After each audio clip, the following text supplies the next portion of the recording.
Hello friend, welcome to my YouTube channel. तो friend, आज की इस वीडियो में आपको दिखाने वाला हूँ क्लास 12 जो कि 2024 का समान हिंदी का पेपर दिखाने वाला हूँ, जो कि आपके 2025 बोर्ड एग्जाम के लिए काफ़ी इंपॉर्टेंट है। 50% क्वेश्चन यहीं से आपके बोर्ड एग्जाम में आने वाले हैं। तो आप देख सकते हैं यहाँ पर कोड है 302 और DI, और यहाँ पर आपका जो कि समय दिया गया है 3 घंटे 15 मिनट, और यहाँ पर कुछ निर्देश दिए गए हैं। आपको निर्देश को पढ़ लेना है। आपका यहाँ से खंड का आपका स्टार्ट होता है। तो खंड का में आपका जो कि पहला प्रश्न है, पहले का है, आचार्य रामचंद्र शुक्ल ने हिंदी गद्य की प्रथम पुस्तक माना है। तो यानी कि यहाँ पर 4 ऑप्शन दिया रहेगा। जो भी ऑप्शन सही रहेगा उसे अपने बोर्ड एग्जाम की कॉपी पर आपको लिखना होगा। उसके बाद आपका पहले का खा है, गुलाब राय की रचना मेरी असफलताएं की विधा है। तो इसको भी आपको लिखना होगा, यानी कि जो ऑप्शन सही रहेगा उसे अपने बोर्ड एग्जाम की कॉपी पर आपको लिखना होगा। और आपका गा वाला है, ब्राह्मण पत्रिका के संपादक हैं। यहाँ पर आपको 4 ऑप्शन दिया रहेगा। जो ऑप्शन सही रहेगा उसे अपने यानी कि बोर्ड एग्जाम की कॉपी पर आपको लिखना होगा। इसमें से जो सही यानी कि ब्राह्मण पत्रिका के संपादक थे वो थे प्रताप नारायण मिश्र थे। तो यानी कि आपका ये वाला राइट आंसर हो जाएगा। उसके बाद यानी कि आपका घा वाला है, हजारी प्रसाद द्विवेदी का उपन्यास है। तो यानी कि यहाँ पर 4 ऑप्शन दिया गया है। तो चारों ऑप्शन में से जो भी ऑप्शन सही रहेगा उसे आपको लिखना होगा अपने बोर्ड एग्जाम की कॉपी पर। तो आपका यहाँ पर पहला यानी कि आपका तीसरा वाला यानी कि आपका सही रहेगा, यानी कि पुनर्नाम आपका तीसरा वाला सही रहेगा। अंगा वाला है, कन्हैयालाल मिश्र प्रभाकर की रचना है। यानी कि आपका पहला है विचार प्रवाह, दूसरा है माटी हो गई सोना, तीसरा है परख, और चौथा आपका है साहित्य और समाज। तो यानी कन्हैयालाल मिश्र प्रभाकर की जो रचना है माटी हो गई सोना, यानी कि ऑप्शन नंबर 2 वाला आपका करेक्ट आंसर हो जाएगा। आपका दूसरा प्रश्न है, यानी कि दूसरे का है, भारतेंदु युगीन कवि हैं। यानी कि आपका यहाँ पर 4 ऑप्शन दिया रहेगा। यानी कि आपका पहला वाला ऑप्शन सही, यानी कि प्रेम घन आपका करेक्ट आंसर है। उसके बाद यानी कि दूसरे का खा है, हुंकार काव्य के रचयिता हैं। तो यानी कि 4 ऑप्शन दिया गया है। इसमें से जो भी ऑप्शन सही रहेगा उसे अपने यानी कि बोर्ड एग्जाम की कॉपी पर आपको लिखना होगा। इसमें से जो राइट आंसर हो जाएगा आपका रामधारी सिंह दिनकर वाला करेक्ट आंसर हो जाएगा। आपका गा वाला है, प्रयोगवादी काव्यधारा के प्रमुख कवि हैं। तो इसमें से आपका राइट आंसर हो जाएगा ऑप्शन नंबर यानी कि 4 वाला, यानी कि चौथा आपका करेक्ट आंसर हो जाएगा। उसके बाद आपका जो कि दूसरे का घा है, तीसरा सप्तक का प्रकाशन वर्ष है। तो यानी कि आपका जो कि पहला वाला ऑप्शन सही हो जाएगा, 1962 वाला। आपका दूसरे का अंगा है, पल्लव से उद्धृत कविता परिवर्तन के रचयिता हैं। तो है सुमित्रा नंदन पंत, आपका करेक्ट आंसर हो जाएगा। अब से आपका तीसरा प्रश्न है, दिए गए गद्यांशों पर आधारित निम्नलिखित प्रश्नों के उत्तर आपको देना होगा।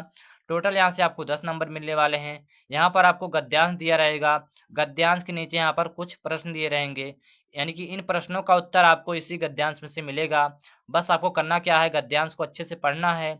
पढ़ने के बाद उसके बाद आप क्या होगा, इन क्वेश्चन का आंसर आपको इसी में से ढूंढ कर लिखना होगा। तो यहाँ से आपको गद्यांश को अच्छे से पढ़ना है, उसके बाद यानी कि आंसर देना है। अथवा दिया है आपका, अथवा वाला आपका जो कि गद्यांश है, निंदा कुछ लोगों की पूंजी, यानी कि इसको भी आपको अच्छे से पढ़ना है। यानी कि अथवा वाला है जो कि गद्यांश है, इसको भी आपको अच्छे से पढ़ना है। उसके बाद आप देख सकते हैं इसके नीचे भी, यानी कि गद्यांश के नीचे भी यहाँ पर प्रश्न दिया गया है, यानी कि 5 प्रश्न दिया गया है। पांचों को उत्तर आपको इसी में से ढूंढ कर आपको लिखना होगा। अब यहाँ से आपका जो कि चौथा प्रश्न काफी इंपॉर्टेंट है, यानी कि दिए गए पद्यांशों पर आधारित निम्नलिखित प्रश्नों के उत्तर आपको देना होगा। यहाँ से आपको टोटल 10 नंबर मिलने वाले हैं। यहाँ से आपको टोटल 10 नंबर मिलने वाले हैं। मेरे प्यारे नव जलद, यानी कि इसको भी आपको इस पद्यांश को अच्छे से आपको पढ़ना है। और पद्यांश के नीचे यहाँ पर देख सकते हैं 1 2 3 4 5 5 प्रश्न दिया गया है। पांचों प्रश्न का उत्तर आपको देना होगा इसी पद्यांश में से। उसके बाद यहाँ पर आपको अथवा में दिया गया है, मैं नीर भरी दुख की बदली, इसको भी आपको तैयार कर लेना है कि अथवा में दिया गया है। इस पद्यांश को भी आपको तैयार कर लेना है। इस पद्यांश को भी आपको तैयार कर लेना है। इस पद्यांश के नीचे कुछ प्रश्न दिए गए हैं। इन सभी प्रश्नों का उत्तर आपको उसी पद्यांश में से हेर कर आपको यानी कि लिखना होगा। आपका पांचवा प्रश्न है, काफी इंपॉर्टेंट है, निम्नलिखित में से किसी एक लेखक का साहित्यिक परिचय देते हुए उनकी प्रमुख कृतियों का उल्लेख कीजिए। यहाँ अधिकतम शब्द सीमा क्या है, 80 शब्द। 80 शब्द में आपको यानी कि जीवन परिचय यानी कि साहित्यिक परिचय आपको लिखना होगा। और यहाँ से आपको 3 2 5 यानी कि 5 नंबर यहाँ से मिलने वाले हैं। यहाँ पर पहला पूछा है हरिशंकर परसाई का, और दूसरा पूछा है प्रोजी सुंदर रेड्डी का, और तीसरा पूछा है हजारी प्रसाद द्विवेदी का। यानी कि तीनों जो कि यहाँ पर जीवन परिचय पूछा है, जो काफ़ी इंपॉर्टेंट है आपके 2025 बोर्ड एग्जाम के लिए। अब यहाँ से आपकी पांचवे का जो कि खा है, निम्नलिखित में से किसी एक कवि का साहित्यिक परिचय देते हुए उनकी प्रमुख कृतियों का उल्लेख करना है। अधिकतम शब्द सीमा क्या है? 80 शब्द, और यहाँ से भी आपको 10 नंबर मिल जाएंगे। तो यहाँ से पूछा है मैथिली शरण गुप्त का, और दूसरा आपका है रामधारी सिंह दिनकर का, और तीसरा है अज्ञे जी का। यानी कि तीनों जीवन परिचय काफ़ी इंपॉर्टेंट है आपके 2025 बोर्ड एग्जाम के लिए। अब यहाँ पर आपका जो कि छठा प्रश्न है, पंचलाइट कहानी के उद्देश्य पर आपको प्रकाश डालना है, जो कि अधिकतम शब्द सीमा क्या है? 80 शब्द में, और यहाँ से आपको 5 नंबर मिलेंगे। पंचलाइट आपको जरूर तैयार कर लेना है। और यहाँ पर अथवा में दिया है बहादुर कहानी की कथा वस्तु का सार लिखिए, यानी कि सारांश आपको लिखना होगा बहादुर कहानी की। यहाँ से भी आपको 80 शब्द में लिखना होगा, और टोटल यहाँ से भी आपको 5 नंबर मिलेंगे। यानी कि आपको यानी कि पंचलाइट में से या बहादुर, यानी कि दोनों में से आपको एक ही लिखना है अपने बोर्ड एग्जाम में। अब यहाँ से आपका 7वां प्रश्न है, काफ़ी इंपॉर्टेंट है। स्वपठित खंड काव्य के आधार पर किसी एक खंड के एक प्रश्न का उत्तर आपको देना है। अधिकतम शब्द सीमा क्या है? यानी कि 80 शब्द में आपको लिखना होगा, और यहाँ से आपको 5 नंबर मिलेगा। यानी कि जो खंड काव्य है ना, जिला वाइज आता है, तो आपके जिले में जो भी खंड काव्य चलता होगा उसे आप जरूर तैयार कर लेना।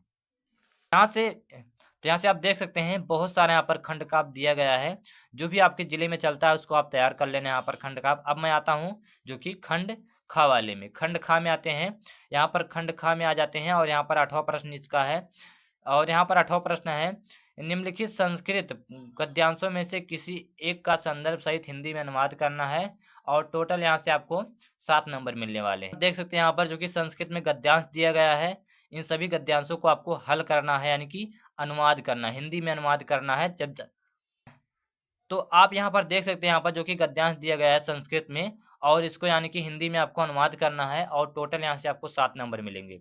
और यहाँ पर अथवा में भी दिया गया है, यानी कि दोनों में से आपको एक ही करना है जो भी आपको आता हो। तो दोनों में से आपको एक ही करना है, और यहाँ से आपको 7 नंबर मिल जाएंगे। 8वें का खा है, निम्नलिखित संस्कृत श्लोकों में से किसी एक श्लोक का यानी कि संदर्भ सहित हिंदी में आपको अनुवाद करना है। यहाँ पर आपको 2 श्लोक दिया गया है, इसमें से आपको जो भी आता हो उसका आप यानी कि संदर्भ सहित हिंदी में अनुवाद करना है, तब जाकर यहाँ से आपको 7 नंबर मिलने वाले हैं। अब यहाँ से आपका 9वां प्रश्न है, निम्नलिखित लोकोक्तियों और मुहावरों में से किसी एक का अर्थ लिखकर वाक्य में प्रयोग आपको करना है, और टोटल यहाँ से आपको 2 नंबर मिलेंगे। यहाँ पर आप देख सकते हैं, यानी कि वाक्य में इसको प्रयोग करना है, यहाँ से आपको 2 नंबर मिल जाएंगे।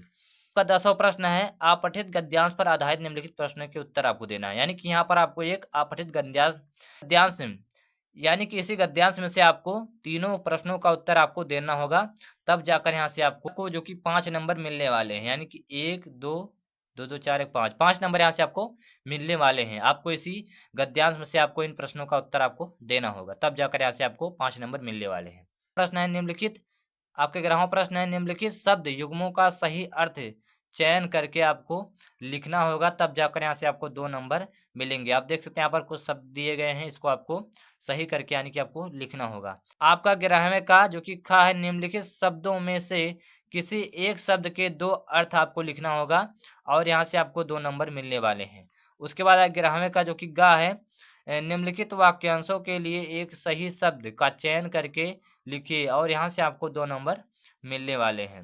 उसके बाद आप देख सकते हैं यहाँ पर 11वें का जो कि घा है, निम्नलिखित में से किन्हीं 2 वाक्यों को शुद्ध करके आपको लिखना होगा, और यहाँ से आपको 2 नंबर मिलेंगे। यानी कि इस वाक्य को आपको शुद्ध करना है और आपको लिखना है, और यहाँ से आपको 2 नंबर मिल जाएंगे। आपका जो कि 12वां प्रश्न है, काफ़ी इंपॉर्टेंट है आपके 2025 बोर्ड एग्जाम के लिए। यानी कि करुण रस अथवा शांत रस का लक्षण बताते हुए उसका एक उदाहरण आपको लिखना होगा, यहाँ से आपको 2 नंबर मिलने वाले हैं। उसके बाद यहाँ पर आप देख सकते हैं खा वाला है, शैलेश अलंकार अथवा उत्प्रेक्षा अलंकार का लक्षण एवं उदाहरण आपको देना है, और यहाँ से आपको 2 नंबर मिल जाएंगे। आपका गा वाला है, चौपाई अथवा दोहा छंद का लक्षण एवं उदाहरण आपको देना होगा, और यहाँ से आपको 2 नंबर मिल जाएंगे। आपका 13वां प्रश्न काफ़ी इंपॉर्टेंट है, छात्रावास की जीवन शैली विषय पर अपने मित्र को एक पत्र आपको लिखना होगा, जो कि यहाँ से आपको 6 नंबर मिलेंगे। अथोम दिया गया है, विद्यालय में खेल कूद की सामग्री की ओर ध्यान दिलाते हुए प्रधानाचार्य को एक प्रार्थना पत्र आपको लिखना होगा, और यहाँ से आपको 6 नंबर मिलने वाले हैं। यानी कि दोनों में से आपको एक ही पत्र लिखना है, तब जाकर यहाँ से आपको 6 नंबर मिल जाएंगे। अब लास्ट प्रश्न है, निम्नलिखित विषयों में से किसी एक पर अपनी भाषा शैली में निबंध आपको लिखना होगा और टोटल यहाँ से आपको 9 नंबर मिलने वाले हैं। आप देख सकते हैं यहाँ पर जो कि बहुत सारे यहाँ पर निबंध दिया गया है। इसी में से आपको इसी में से आपको एक पर निबंध लिखना होगा, तब जाकर यहाँ से आपको 9 नंबर मिलने वाले हैं। तो इस तरह से मैं आपको जो कि 2024 का सामान्य हिंदी का पेपर मैं आपको दिखा दिया। तो आशा करता हूँ गाइज आप सभी को वीडियो अच्छी लगी। अगर वीडियो अच्छी लगी गाइज तो हमारे चैनल सब्सक्राइब करना, वीडियो को लाइक कर देना गाइज। चलिए गाइज मिलते हैं नेक्स्ट वीडियो में। जय हिंद, वंदे मातरम।